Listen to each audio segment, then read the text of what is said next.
નમસ્કાર વિદ્યાર્થી મિત્રો, ડીએ પંપાણીયા ઓનલાઈન એજ્યુકેશનની યુટ્યુબ ચેનલમાં આપનું હાર્દિક સ્વાગત છે। વિદ્યાર્થી મિત્રો, આજે લેવાયેલ ધોરણ 11 વિષય સમાજશાસ્ત્ર વાર્ષિક પરીક્ષા પ્રશ્નપત્ર સોલ્વ કરવાનો પ્રયાસ DA Pampaniya online education YouTube channel તરફથી થઈ રહ્યો છે। અપેક્ષા રાખું છું કે આ વિડીયો તમને જરૂરથી પસંદ પડશે। તો શરૂઆત કરીએ આપણે ધોરણ 11 વિષય સમાજશાસ્ત્ર વાર્ષિક પરીક્ષા પેપર સોલ્યુશન। વિભાગ એ ની અંદર વિકલ્પવાળા જે 16 પ્રશ્નો હોય છે અને 16ના જવાબ 1 માર્કની અંદર આપવાના હોય છે। 4 વિકલ્પ આપેલા હોય છે, એમાંથી કોઈ પણ એક વિકલ્પ પસંદ કરવાનો આપણે હોય છે। વિભાગ અ, નીચેના પ્રશ્નોના યોગ્ય વિકલ્પ સાથે જવાબ લખો। પ્રશ્ન પહેલો, ભારતમાં સૌપ્રથમ અનુસ્નાતક કક્ષાએ સમાજશાસ્ત્રનો અભ્યાસ કયા વિશ્વવિદ્યાલયમાં શરૂ થયો હતો? જવાબ છે મુંબઈ વિશ્વવિદ્યાલયમાં। 2, સૌપ્રથમ વૈજ્ઞાનિક દ્રષ્ટિબિંદુથી સમાજને વસ્તુલક્ષી રીતે સમજવાનો પ્રયત્ન કોણે કર્યો હતો? જવાબ ઓગસ્ટ કોન્તે। 3, કોના મત મુજબ સમગ્ર સમાજ વ્યવસ્થાને સંગઠિત રાખતી અને ટકાવી રાખતી રીત એટલે સામાજિક નિયંત્રણ? જવાબ મેકાઇવર અને પેજ। ચોથો પ્રશ્ન, નીચેનામાંથી કયું અર્પિત દરજ્જાનું ઉદાહરણ છે? જવાબ મહિલા। 5, માનવીની જરૂરિયાત આધારિત સામાજિક વ્યવસ્થાનો ખ્યાલ કોણે આપ્યો હતો? જવાબ મેલિનોવસ્કી। પ્રશ્ન નંબર 6, સામાજિક રચનાતંત્રનું એઝિલ મોડેલ કયા સમાજશાસ્ત્રીએ આપ્યું છે? જવાબ છે ટાલકોટ પાર્સન, અને એઝિલ મોડેલ વિશેનો જે પ્રશ્ન છે એ સમજાવવાનો છે। 7, કયા જૂથમાં પ્રત્યક્ષ સહકાર કેન્દ્ર સ્થાને હોય છે? જવાબ પ્રાથમિક જૂથમાં સહકાર કેન્દ્ર સ્થાને હોય છે। 8મો, નીચેનામાંથી પ્રત્યક્ષ સહકારનું ઉદાહરણ કયું છે? જવાબ કબડ્ડી રમતી 2 ટીમ। 9, અભૌતિક સંસ્કૃતિમાં કઈ બાબતોનો સમાવેશ થાય છે? જવાબ ભાષા। 10મો પ્રશ્ન, પ્રત્યાયનના માધ્યમ તરીકે કોને ઓળખવામાં આવે છે? જવાબ ટેલિવિઝન। 11મો, પતિના અવસાન બાદ પત્ની પોતાના મૃત પતિના નાના ભાઈ દિયર સાથે પુનઃ લગ્ન કરે તો કયા પ્રકારના લગ્ન કહેવાય? જવાબ દિયર વટુ। 12, કયા સમાજમાં લગ્ન એક સંસ્કાર ગણાય છે? જવાબ હિન્દુ। 13, બાળકો અને નિરક્ષર વ્યક્તિ પાસેથી માહિતી મેળવવા કઈ પ્રયુક્તિ ઉપયોગી છે? જવાબ ચિત્રાત્મક પ્રશ્નાવલી।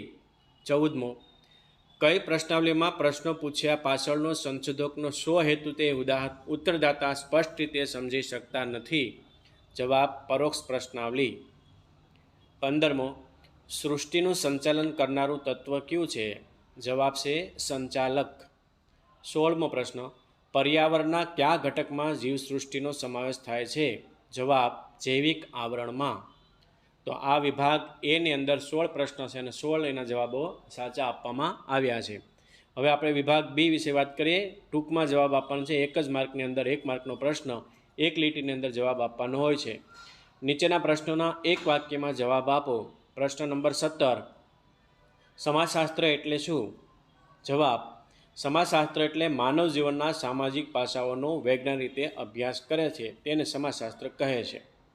18મો, સામાજિક સમૂહ એટલે શું?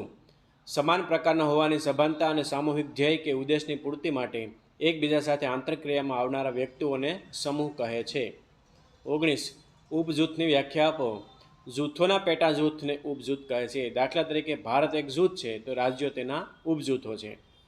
20મો પ્રશ્ન, ઉર્ધ્વગામી ઊભી ગતિશીલતા કોને કહેવાય? જવાબ વ્યક્તિ કે જૂથના સ્થાન પરિવર્તનની સાથે તેનું સ્તર પણ બદલાય અને મૂળ સ્તર કરતાં ઉપરના સ્તરમાં વ્યક્તિ સ્થાન મેળવે તે ગતિશીલતાને ઉર્ધ્વગામી ઊભી ગતિશીલતા કહે છે। 21, બાળકો અને મિત્રો વચ્ચેના સંબંધોમાં કેવા વાતાવરણનું મહત્ત્વ છે? જવાબ લોકશાહી અને સમાનતા ભર્યા વાતાવરણનું મહત્ત્વ છે।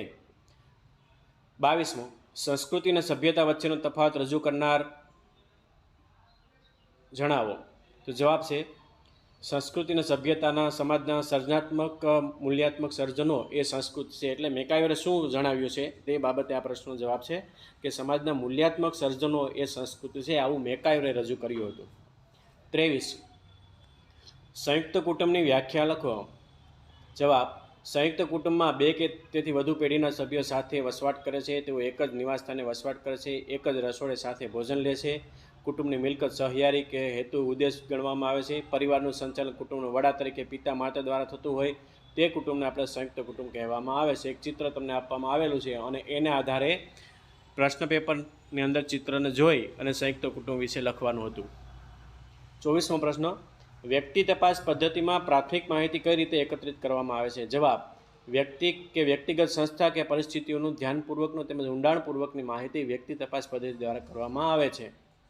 વિભાગ બી ની અંદર 1 માર્કના પ્રશ્નો હોય છે. હવે વિભાગ સી ની અંદર આપણે વાત કરીએ. નીચેના પ્રશ્નોના ટૂંકમાં જવાબ આપો. એક પ્રશ્નના 2 માર્ક હોય છે. 1-2 લીટીની અંદર જવાબ આપવાનો હોય છે. પ્રશ્ન નંબર 25, સામાજિક વિજ્ઞાનમાં કયા વિજ્ઞાનનો સમાવેશ થાય છે? જવાબ, સામાજિક વિજ્ઞાનોમાં સમાજશાસ્ત્ર, અર્થશાસ્ત્ર, રાજ્યશાસ્ત્ર, મનોવિજ્ઞાન, તત્વજ્ઞાન, ઇતિહાસ વગેરે જેવા વિજ્ઞાનનો સમાવેશ થાય છે. 26મો પ્રશ્ન, કઈ સંસ્થાઓને નાણાકીય મદદને કારણે ભારતમાં સમાજશાસ્ત્રીય સંશોધનને વેગ મળ્યો છે? જવાબ છે યુજીસી અને ICSSR યુનિવર્સિટી ગ્રાન્ટ કમિશન અને Indian council four social science research. આ 2 સંસ્થાઓ છે એ નાણાકીય વેગ પૂરો પાડે છે. 27મો, સામાજિક ધોરણોના મુખ્ય લક્ષણો જણાવો. 1. ધોરણોના ઉદ્ભવની રીત. 2. સામાજિકરણની પ્રક્રિયા દ્વારા શીખીને પ્રાપ્ત કરવાની બાબત. 3. સાંસ્કૃતિક મૂલ્યો સાથે સંબંધ. 4. સાર્વત્રિકતા અને વૈવિધ્ય. 5. વર્તનનું મૂલ્યાંકન અને સજા પદ્ધતિ. 28મો, ખ્યાલો કે વિભાવનાનો અભ્યાસ શા માટે કરવો જરૂરી છે? જવાબ, સમાજશાસ્ત્રમાં સામાજિક ઘટનાઓને જોવા, તપાસવા કે અર્થઘટન કરવા માટે ખ્યાલો કે વિભાવનાનો અભ્યાસ કરવો જરૂરી છે. 29, ભૂમિકા સમૂહ એટલે શું? જવાબ, વ્યક્તિને દરજ્જા અનુરૂપ ભૂમિકા ભજવવી જોઈએ તેવી અપેક્ષા તે સમૂહના સભ્યો તેની પાસે રાખે છે. આ સંદર્ભમાં દરજ્જો વ્યક્તિની પરિસ્થિતિનો ઉલ્લેખ કરે છે. આ પરિસ્થિતિમાં વ્યક્તિ જે વર્તન કરે તે ભૂમિકા છે. 30, સામાજિક રચનાતંત્રનું એજિલ મોડેલ કયા સમાજશાસ્ત્રીએ આપેલું છે? જવાબ, ટાલકોટ પાર્સન. 31, સામાજિક પરિવર્તનના લક્ષણો જણાવો. 1. સામાજિક પરિવર્તન એક સાર્વત્રિક પ્રક્રિયા છે. સામાજિક પરિવર્તન એક સામાજિક ક્રિયા તરીકે રચનાતંત્રમાં પરિવર્તન સૂચવે છે. 4. સામાજિક પરિવર્તન સામાજિક કાર્યોમાં પરિવર્તન સૂચવે છે. અને 5. સામાજિક પરિવર્તન સ્વયજનિત અને આયોજિત છે. 32મું, સામાજિકીકરણના અન્ય વાહકો જણાવો. જવાબ, પડોશ જૂથો, ઓફિસો, કારખાનાઓ, કાર્યાલયો વગેરે એ સામાજિકરણના અન્ય વાહકો છે. 33, માતૃસ્થાનિક કુટુંબ અને પિતૃસ્થાનિક કુટુંબ કોને કહેવાય? માતૃસ્થાનિક કુટુંબ એટલે લગ્ન બાદ પુરુષ પરણે સ્ત્રીને ઘરે કાયમી વસવાટ કરે અને કુટુંબને માતૃસ્થાનિક કુટુંબ કહેવાય, એટલે સ્થાનની દ્રષ્ટિએ તે વસવાટ કરે છે તે કુટુંબ કહેવામાં આવે છે. જ્યારે પિતૃસ્થાનિક કુટુંબ એટલે લગ્ન બાદ સ્ત્રી પોતાના પતિ અથવા સસરાના ઘરે કાયમી વસવાટ કરે તે કુટુંબ પિતૃસ્થાનિક કુટુંબ કહેવામાં આવે છે. 34, માનવીની સામાજિક પ્રાણી તરીકે કેમ ઓળખવામાં આવે છે? માનવી સામાજિકરણનું કાર્ય કરે છે. કુટુંબ, સંસ્કૃતિ અને સભ્યતાનો વિકાસ એ માનવી દ્વારા થાય છે. ભાષા, પોષણ અને રક્ષણની કડીએ માનવીઓ વિકસાવે છે. માટે માનવી એક સામાજિક પ્રાણી છે. 35, સમલોમ, અનુલોમ અને પ્રતિલોમ લગ્ન કોને કહેવાય? જવાબ, સમલોમ લગ્ન એટલે સમાન સ્તરનો દરજ્જો ધરાવતી વ્યક્તિઓ લગ્ન ગ્રંથિથી જોડાય તો તેને સમલોમ લગ્ન કહે છે. અનુલોમ લગ્ન એટલે જે લગ્નમાં પુરુષનું સ્થાન ઊંચું હોય અને સ્ત્રીનું સ્થાન નિમ્ન હોય તે લગ્નને અનુલોમ લગ્ન કહેવામાં આવે છે. પ્રતિલોમ લગ્ન એટલે જે લગ્નમાં સ્ત્રીનું સ્થાન ઊંચું હોય અને પુરુષનું સ્થાન નિમ્ન હોય તેને પ્રતિલોમ લગ્ન કહેવામાં આવે છે. 36, પ્રશ્નાવલી પ્રયુક્તિના પ્રકારો કેટલા છે? કયા કયા? જવાબ, પ્રશ્નાવલીના 3 પ્રકારો છે. 1. પ્રતિબંધિત પ્રશ્નાવલી. 2. મુક્ત કે ખુલ્લા જવાબની પ્રશ્નાવલી. અને 3. ચિત્રાત્મક પ્રશ્નાવલી.